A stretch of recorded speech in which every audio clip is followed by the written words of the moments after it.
ठीक जैसे ब्रिटेन ने भारत को लूटा और कह दिया कि हम तो प्रॉस्पेरस हो गए, उसी तरीके से हमारी पूरी जो स्पीशीज है वो प्रकृति को लूट रही है और कह रही है हम तो प्रॉस्पेरस हो गए। पूरी मनुष्यता प्रकृति को लूट लूट के अमीर होती जा रही है, तो प्रकृति भी विद्रोह कर रही है। उसी विद्रोह का नाम है प्राकृतिक संसाधनों को लूट लिया और कह दिया ये तो मेरी आमदनी है, तो मेरी आमदनी है। जैसे कि कोई विरासत में मिले हुए घर को बेच दे और कहे ये तो मेरी आमदनी है। अपना जीडीपी बढ़ाने के लिए मैं जंगल, नदी, पशु, पक्षी, हवा, पानी सब तबाह कर दूंगा और बोलूंगा जब सब तबाह हो जाएगा देखा मेरा जीडीपी कितना बढ़ गया। अब रखो जीडीपी अपनी जेब में, तुमने सब खा लिया। ये वही आदमी है जिसने जाकर के अमेज़न के सारे जंगल जला दिए, पर क्या ये आदमी खुद अपने फेफड़े जलाएगा? पर जंगल बदला लेगा। उसकी नीयत नहीं है बदला लेने की, बस नियम है। पिछले 200 सालों में जिसको आप प्रोग्रेस कहते हो और जीडीपी ग्रोथ कहते हो वेस्टर्न वर्ल्ड की, आमतौर पे आप क्या बोलते हो कि वेस्ट इतना समृद्ध, संपन्न, प्रगतिशील क्यों है? ये फैशनेबल हो गया है बोलना कि वेस्ट आगे इसलिए है क्योंकि भाई उनके पास इनोवेशन है, उनके पास साइंटिफिक टेम्पर है और उन्होंने खतरे उठाए, वो एडवेंचरस लोग हैं, वो पूरी दुनिया घूमे, उन्होंने ज्ञान इकट्ठा किया। और हम फिर ये भी कहते हैं कि पूरी दुनिया घूमे, निर्भीक लोग थे तो उन्होंने कॉलोनीज बनाई, उसका उनको लाभ मिला। हम ये सब बोलना चाहते हैं। इकोनॉमिस्ट्स जब कैलकुलेट करते हैं तो आंकड़े चौंकाने वाले हैं। जितनी भी आपकी प्रोग्रेस हुई है पिछले 200 सालों में, उसमें मुश्किल से 1/3 ऑनेस्ट और ऑनरेबल फैक्टर्स की वजह से है। सिर्फ 1/3, सिर्फ 1/3 उन कारणों से है जिनको आप बोल सकते हैं कि ये ह्यूमन इंजेन्युइटी है, जिसमें इनोवेशन आ जाएगा, जिसमें डिलीजेंस आ जाएगी, श्रमशीलता आ जाएगी, ऑर्गेनाइजेशन आ जाएगा। इनको आप कह सकते हो ये ईमानदारी से लाई हुई प्रोग्रेस के कारक हैं। वो सिर्फ 1/3 है, 1/3। बाकी 2/3 कहां से आया है? बाकी 2/3 प्रोग्रेस जो आई है वो दुनिया को, दूसरे लोगों को और प्रकृति को लूट लूट कर आई है। बात आप समझ रहे हो? आप उसको गिन रहे हो जीडीपी के तौर पर, लेकिन वो वास्तव में एक इनहेरिटेंस की लूट है जो प्रकृति ने आपको दे रखी थी। इनहेरिटेंस आपने उसको लूट लिया, प्राकृतिक संसाधनों को लूट लिया और कह दिया ये तो मेरी आमदनी है, तो मेरी आमदनी है। जैसे कि कोई विरासत में मिले हुए घर को बेच दे और कहे ये तो मेरी आमदनी है, उसको आप आमदनी मानोगे क्या? आपको विरासत में एक घर मिला हुआ है, आपने उस घर को तोड़ तोड़ कर बेचना शुरू कर दिया है और फिर कह रहे हो मेरी आमदनी बढ़ रही है, उसको आमदनी मानोगे क्या? और इसी तरह से एक दूसरे किस्म की बेईमान आमदनी यह है कि आपने अपने अड़ोसी पड़ोसियों को लूटना शुरू कर दिया और कह दिया है तो मेरी आमदनी है, उसको भी आमदनी मानोगे क्या? 2/3 इस दुनिया की प्रोग्रेस प्रकृति को लूटने से हुई है और दुनिया के दूसरे कमजोर देशों को, लोगों को लूटने से हुई है। सिर्फ 1/3 वो है जिसका श्रेय मनुष्य ले सकता है कि ये तो मेरी बुद्धि से, मेरे इनोवेशन से और मेरी साधना से, मेरे श्रम से तरक्की हुई है। बाकी सारी तरक्की नकली है, वो लूट की है।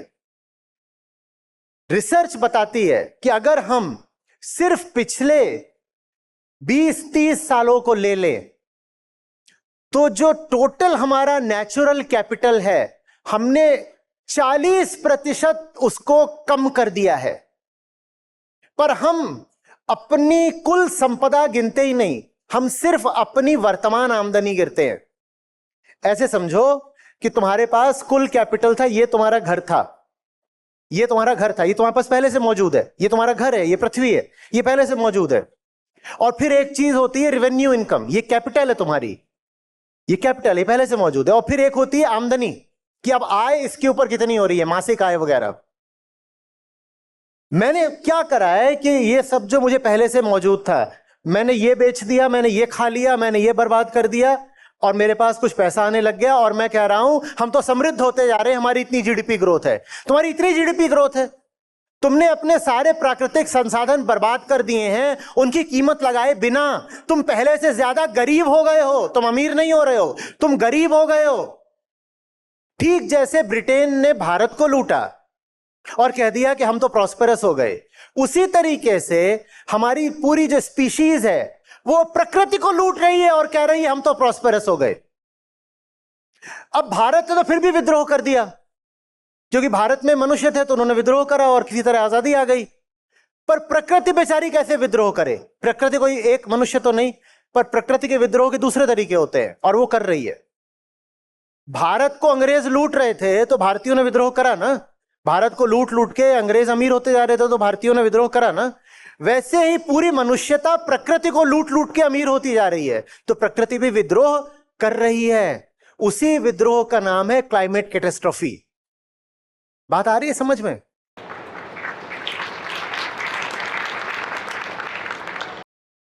ये जो ब्रिटिश बंदा था जो भारत से मान लो तेल लूट रहा है, मसाले लूट रहा है, कपास लूट रहा है, जूट लूट रहा है। बंगाल की एक जूट की फैक्ट्री है, वहां पे ये बंगाली को मार रहा है जोर जोर से, और काम कर और काम कर, जूट का प्रोडक्शन बढ़ा, और यही जूट हम दूसरी जगहों पर बैठ करके बेच करके ब्रिटेन की संपन्नता बढ़ाएंगे। क्या ये आदमी किसी ब्रिटिश नागरिक को ऐसे मारेगा कोड़ों से? ये जो ब्रिटिश सुपरवाइजर है कलकत्ता की किसी जूट फैक्ट्री में, ये एक बंगाली को कोड़ों से मार रहा है।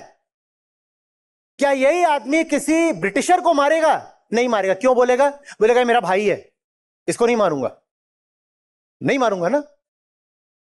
उस आदमी ने जाकर के, इसी ब्रिटिशर ने जाकर के पूरे चीन को किसकी लत लगा दी? ओपियम की। क्या ये अपने बच्चे को नशे की लत लगाएगा? नहीं लगाएगा। नहीं लगाएगा ना।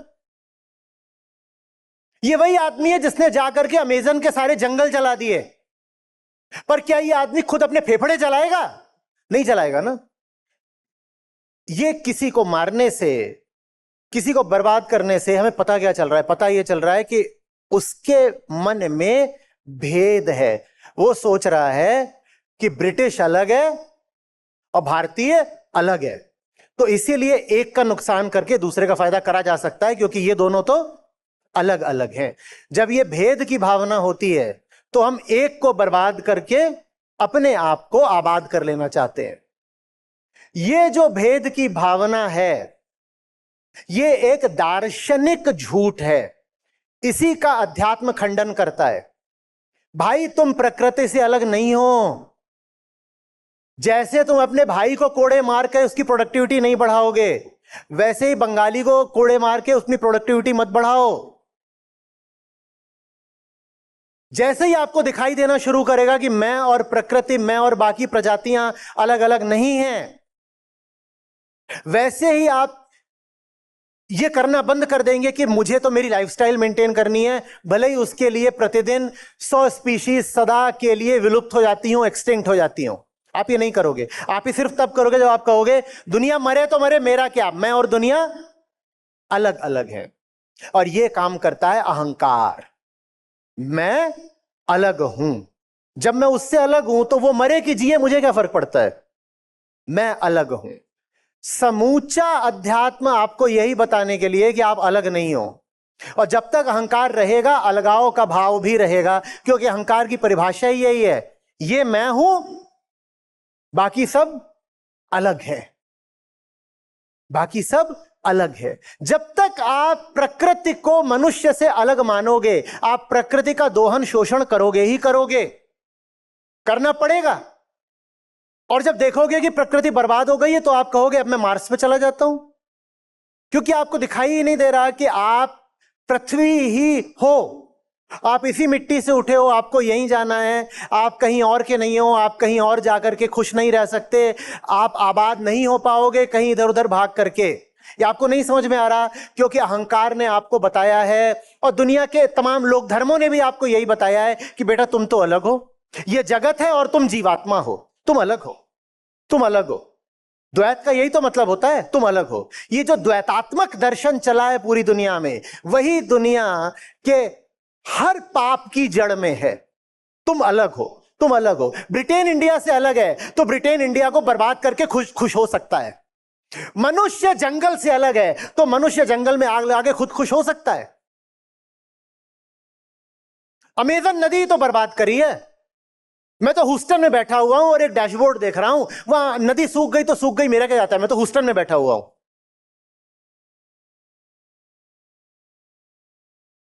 बात आ रही है समझ में?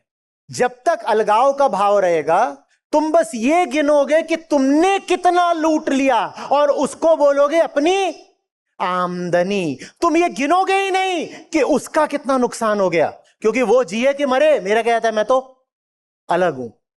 हम बस ये देख रहे हैं कि हमें कितना मिल गया, हम ये नहीं देख रहे हैं कि किस कीमत पर मिला है। हम प्रकृति का नुकसान गिन ही नहीं रहे हैं, और जैसे ही प्रकृति का नुकसान गिनने लगोगे कंजम्पशन अपने आप कम हो जाएगा, कीमतें बढ़ जाएंगी।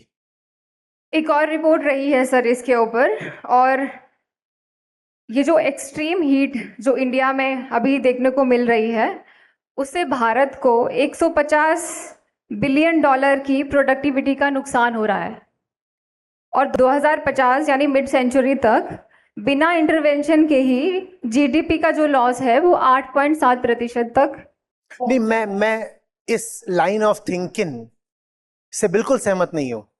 जब कहा जाता है कि देखो अगर क्लाइमेट क्राइसिस होगी तो जीडीपी का इतना नुकसान हो जाएगा, तो उसके पीछे मान्यता यह है कि जीडीपी बढ़ाना बहुत बड़ी बात है। अरे क्लाइमेट क्राइसिस को रोको, नहीं तो जीडीपी कम हो जाएगा। जीडीपी बड़ी चीज है, पर क्लाइमेट क्राइसिस तो है ही इसीलिए क्योंकि तुमको लगता है कि जीडीपी बड़ी चीज है। तो जब तुम कहते हो कि क्लाइमेट क्राइसिस से जीडीपी का नुकसान हो रहा है, तो तुम वास्तव में क्लाइमेट क्राइसिस और बढ़ाने की तैयारी कर रहे हो, क्योंकि जीडीपी को ही सब कुछ मान लेना ही तो क्लाइमेट क्राइसिस का कारण है। लगे हुए हैं विकास विकास विकास, प्रगति चाहिए, जीडीपी बढ़ानी है, इतने ट्रिलियन इकोनॉमी इसकी, इतना उसका, अमेरिका लगा हुआ है उसका तेल लूट लूंगा, तेल लूटने से दोबारा मेक अगेन। जीडीपी ही सब कुछ है, जीडीपी ही सब कुछ है, और जीडीपी को ही सब कुछ मानना तो क्लाइमेट क्राइसिस है ना। अपना जीडीपी बढ़ाने के लिए मैं जंगल, नदी, पशु पक्षी, हवा, पानी सब तबाह कर दूंगा और बोलूंगा जब सब तबाह हो जाएगा देखा मेरा जीडीपी कितना बढ़ गया। अब रखो जीडीपी अपनी जेब में, तुमने सब खा लिया। पेनी वाइज पाउंड फूलिश। करोड़ों का जंगल बर्बाद करके तुमने 1000 का मुनाफा दिखाया है और तुम अपने आप को इंटेलिजेंट बोल रहे हो। पर जंगल बदला लेगा, उसकी नीयत नहीं है बदला लेने की, बस नियम है, नियम है। जो अपने ही घर में आग लगाते हैं वो खुद राख हो जाते हैं, नियम है। घर की नीयत नहीं होती तुम्हें जलाने की, नियम है।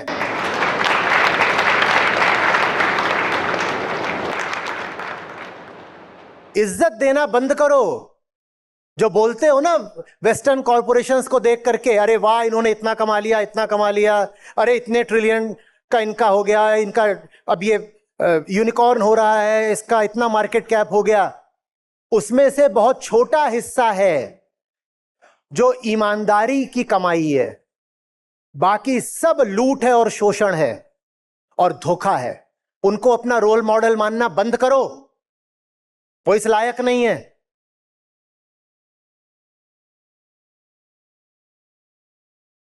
बात आ रही है समझ में? आपको खुशी होगी इस नाते जो हमारी अपनी ऐप है जिसमें हमारे गीता और बाकी सब कार्यक्रम चलते हैं, यहाँ पर बुद्ध हैं, गीता है, उपनिषद हैं, अष्टावक्र हैं। ये मुझे मिले, मेरी ज़िंदगी बदली, ये तुम्हें मिलेंगे, तुम्हारी ज़िंदगी भी बदलेगी। सच पूछिए तो मतलब लाखों नहीं तो कम से कम हज़ारों ज़िंदगियाँ तो हैं जो बिल्कुल बदली हैं। 2 लाख से अधिक गीता प्रतिभागियों के साथ जुड़े आचार्य प्रशांत ऐप पर पहला महीना बिल्कुल फ्री गीता मिशन का पूरा एक्सेस। ऐप पर आपको मिलेंगे नियमित लाइव सत्र, हर दिन आचार्य प्रशांत के विशेष संवाद, गीता कम्युनिटी का एक्सेस, गीता परीक्षा, चयनित समाचार, ऑडियो बुक्स, कोट्स और भी बहुत कुछ। गूगल प्ले स्टोर या एप्पल ऐप स्टोर पर आचार्य प्रशांत सर्च करें और अभी डाउनलोड करें।